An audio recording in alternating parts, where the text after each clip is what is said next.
श्री गणेशाय नमः। नमस्कार दोस्तों, ये राशिफल चंद्र राशि पर आधारित है। चंद्रमा मन का कारक है। हमारे मन पर जो भी उतार चढ़ाव आते हैं वो चंद्रमा की स्थिति लेकर आती है। इस वजह से चंद्रमा की पोजीशन हमारे रोज के जीवन को बहुत ज़्यादा प्रभावित करती है और उसके अकॉर्डिंग हमारा दिन अच्छा या बुरा जाता है। तो आइए जानते हैं इस दिन चंद्रमा आपके लिए किस तरह के परिणाम ला रहे हैं। दोस्तों, इस दिन चंद्रमा आपकी कुंडली में छठे भाव में रहेंगे। इस दिन आपका व्यापार, जॉब जैसे है वैसे चलते रहेंगे। किसी तरह का नुकसान तो नहीं होगा, लेकिन फायदा भी होने की संभावना कम है। निवेश करने के लिए समय जोखिम भरा रहेगा। सामान गुम हो जाना या चोरी होने की संभावना ज्यादा है, विशेषकर यात्रा के दौरान। तो यात्रा के दौरान अपने सामान का विशेष ख्याल रखना पड़ेगा। यात्राएं इस समय में करना ठीक नहीं रहेगा। अगर ज्यादा जरूरत नहीं है तो यात्राएं ना करें। मैरिड लाइफ में इस दिन तनाव भरी स्थितियां उत्पन्न हो सकती है। शांति बनाए रखें। घर परिवार में किसी बात पर मतभेद होने की संभावना रहेगी। ग्रहमान खराब तो नहीं है, लेकिन अच्छा भी नहीं कहा जा सकता। स्थितियां सामान्य बनी रह सकती है। अगर आप विदेश में व्यापार या जॉब करते हैं तो आपके लिए समय काफी अच्छा रहेगा। विदेश से धन कमाने के लिए भी समय अच्छा रहेगा। अगर लव लाइफ की बात करें तो लव लाइफ के लिए समय सामान्य रहेगा। किसी को प्रपोज करने के लिए, प्यार जताने के लिए समय अनुकूल नहीं है। अपने परिवार से शादी के लिए अनुमति लेनी है तो ये दिन ठीक नहीं रहेगा। थोड़ा सचेत रहे, शांत रहे, जीवन को एंजॉय करने की कोशिश करते रहे। अगर स्वास्थ्य की बात करें तो स्वास्थ्य के लिए समय अनुकूल नहीं है। कोई बड़ी परेशानी तो नहीं होगी। जो लोग पहले से बीमार हैं उन्हें सेहत का ख्याल रखना होगा। सेहत से संबंधित छोटी मोटी परेशानियां इस समय में सता सकती है। दोस्तों, इस दिन परेशानियां, नुकसान या स्वास्थ्य से जुड़ी परेशानियां आपको सताए तो मंदिर जाकर भगवान का दर्शन जरूर करें और 1 रुपए का सिक्का मंदिर के मुख्य गुल्लक में जरूर डालें। आपके अच्छे के लिए भगवान से प्रार्थना करना ना भूलें। और इस दिन चंदन या केसर का तिलक अपने माथे पर जरूर लगाएं। हमारा स्वास्थ्य काफी हद तक हमारी आदतों पर निर्भर होता है। अगर आप एक्सरसाइज, योगा करते हैं, सुबह टहलने जाते हैं, अपने स्वास्थ्य के अनुरूप डाइट प्लान बनाकर उसे अच्छे से निभाते हैं तो सेहत से जुड़ी परेशानियां आने की संभावनाएं काफी कम हो जाती है और इम्यूनिटी बढ़ने से मौसमी बीमारियों का खतरा भी नहीं सताता। तो दोस्तों, खुद को स्वस्थ रखने की कोशिश जरूर करें। इस दिन हरे रंग का इस्तेमाल करना आपके लिए अच्छा रहेगा और 5 अंक इस दिन आपके लिए लकी साबित हो सकता है। दोस्तों, ये राशिफल चंद्र राशि पर आधारित है। कभी कभी हमारी पर्सनल कुंडली में बाकी ग्रहों की पोजीशन कुछ इस तरह की होती है कि आपके राशिफल परिणाम में बदलाव दिख सकता है। इसलिए राशिफल को एक मार्गदर्शन के तौर पर लिया जाए तो ज्यादा अच्छा रहेगा। दोस्तों, सभी राशि के लोगों के लिए जीवन में आगे बढ़ने के लिए कुछ जरूरी बातें वीडियो में आगे बताई गई है, तो वीडियो आगे जरूर देखें। नमस्कार दोस्तों, व्यक्ति को अपने जीवन में सफल होने के लिए मेहनत के साथ साथ भाग्य का साथ होना भी बहुत ही आवश्यक होता है। अगर व्यक्ति का भाग्य उसका साथ देता है तो कम मेहनत में ही अधिक सफलता प्राप्त होती है। परंतु कई बार ऐसा देखा गया है कि व्यक्ति के जीवन में कई ऐसी घटनाएं घटित होती है जिसकी वजह से उसको बहुत सारी परेशानियों का सामना करना पड़ता है और इस स्थिति में व्यक्ति को बिल्कुल भी समझ नहीं आता कि ऐसा क्यों हो रहा है। दरअसल आपके घर में ही कुछ ऐसी चीजें होती है जो हमारे भाग्य को प्रभावित करती है, हमारे जीवन को प्रभावित करती है और उन चीज़ों के आसपास होते हुए भी हमें वो चीज़ें नज़र नहीं आती। वह चीज़ें हमारे चारों तरफ एक अजीब सा घेरा बनाकर रखती है, परंतु हम उसको नहीं देख पाते। इन चीज़ों से हमारे घर में और हमारे जीवन में नकारात्मकता फैलती है, जिसकी वजह से हमें नुकसान उठाना पड़ता है, जिसकी वजह से हमें भारी नुकसान उठाना पड़ता है। हम पूरी तरह से कंगाल हो सकते हैं। अगर आप कहीं बाहर से आते हैं और अपने जूते चप्पल इधर उधर कहीं भी उतार देते हैं तो ये अशुभ होता है, क्योंकि इधर उधर जूते चप्पल उतारने की आदत की वजह से आपको अपने जीवन में आगे बढ़ने में रुकावटें उत्पन्न होती है। इससे उन्नति में बाधा आती है। इसलिए आप अपने जूते चप्पलों को उनकी जगह पर ठीक प्रकार से रखें। दोस्तों, काफ़ी लोगों को इस तरह की आदत होती है, कहीं से भी बाहर से आते हैं, कहीं भी जूते चप्पल फेंक देते हैं, कहीं पर भी उतार देते हैं।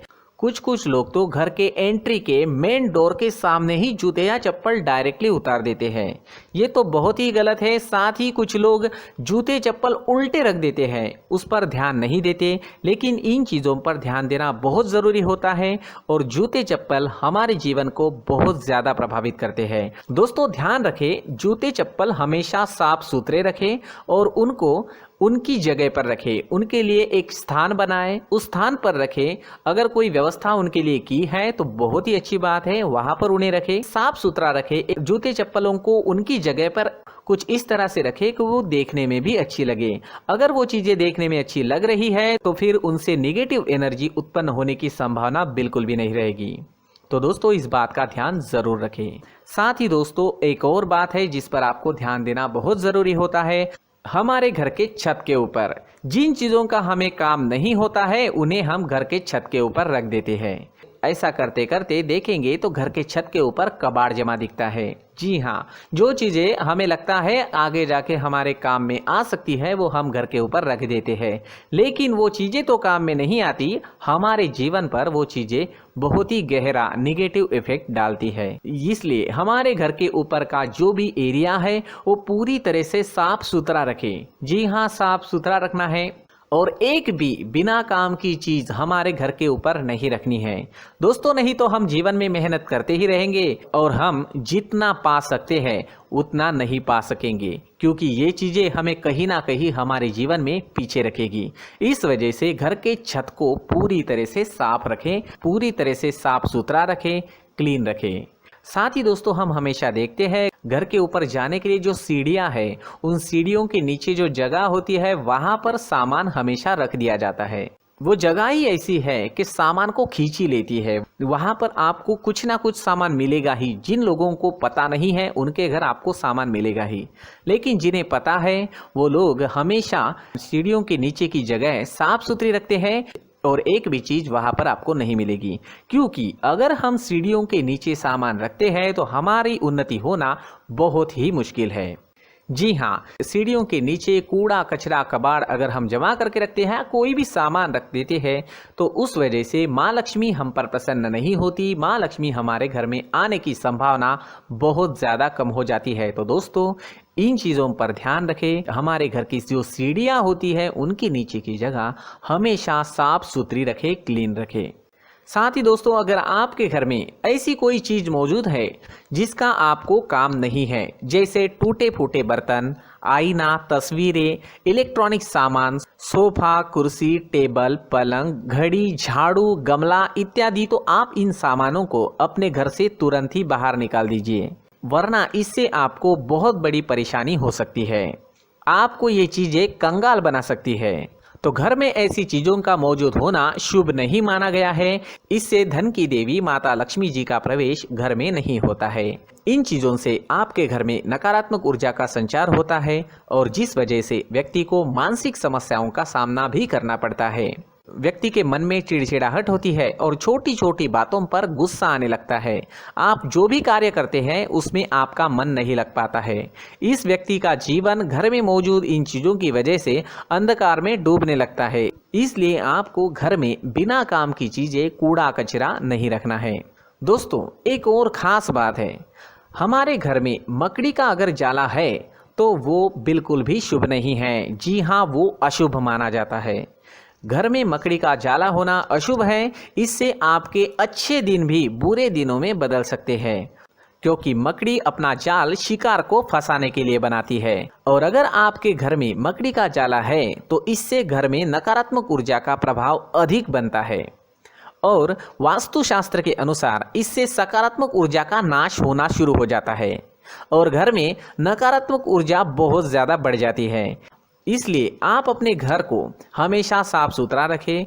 कम से कम 1 महीने में अपने घर के हर कोने की साफ सफाई जरूर करें। दोस्तों मुख्य द्वार भी हमेशा साफ सुथरा रखें। मुख्य द्वार को हमेशा सजाया जाता है, क्योंकि मुख्य द्वार से ही हमारे घर में लक्ष्मी का प्रवेश होता है। तो मुख्य द्वार को साफ सुथरा रखें और सजा कर रखें तो बहुत अच्छा रहेगा। इससे मानसिक रोग और घर की परेशानियां दूर हो जाएगी, धन की कोई कमी नहीं रहेगी और इसके साथ साथ आय के नए स्रोत भी खुलने लगेंगे। इसी के साथ और कुछ चीज़ें हैं, जैसे टूटी फूटी जो भगवान की मूर्तियाँ होती है वो हमारे घर में नहीं रखनी चाहिए। साथ ही जो भगवान के पुराने फ़ोटो है जो जमा करके रखे हुए होते हैं, तो दोस्तों वो चीज़ें नहीं रखनी चाहिए। जो भगवान के फ़ोटो या भगवान की मूर्तियाँ जो घर के मंदिर में हैं, बस वहाँ तक सीमित है। अगर आपके घर के शोकेस में भी वो मूर्तियाँ रखी है, कुछ फ़ोटो रखे थे, उन्हें भी साफ़ करते रहना चाहिए। जिन चीज़ों को हम मेंटेन नहीं कर पाते, साफ़ नहीं रख पाते, उन चीज़ों को घर से हटा देना ही आपके लिए अच्छा रहेगा। साथ ही दोस्तों कुछ तस्वीरें हैं, जैसे डूबते नाव की तस्वीर या फिर झगड़े की तस्वीर या फिर कुछ ऐसी तस्वीरें होती है जो देखते ही हमें समझ में आ जाता है कि ये तस्वीर नेगेटिविटी दर्शा रही है। इस तरह की तस्वीर भी आपको आपके घर में नहीं रखनी है। जी हाँ, इस तरह की तस्वीर लगाने से भी हमारे जीवन में उसी तरह की घटनाएं घटित होना शुरू हो जाता है। हर एक चीज़ हमारे घर की हम पर प्रभाव डाल रही है। इस तरह के बदलाव आप आपके घर में ज़रूर करें। धन्यवाद।